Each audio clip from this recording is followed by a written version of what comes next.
Let's make fruit salad. අද අපි යොදාගන්නේ ඕගොල්ලෝ කලින් දැකපු පළතුරු වර්ග. මුලින්ම පළතුරු කුඩා කැබලි වලට කපා ගන්න.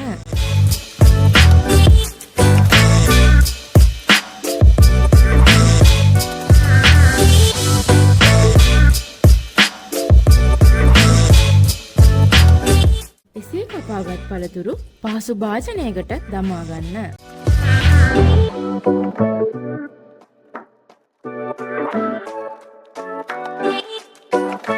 අවශ්‍ය ප්‍රමාණයට සීනි, දෙහි සහ ලුණු දමා ගන්න. අවශ්‍ය නම් වැනිලා ස්වල්පයක් එක් කරගන්න. ඉන්පසු පෙනෙන ආකාරයට හොඳින් මික්ෂ කරගන්න. දැන් අපි හදලා ඉවරයි. මෙලෙස අලංකාර කොට පිළිගන්වන්න.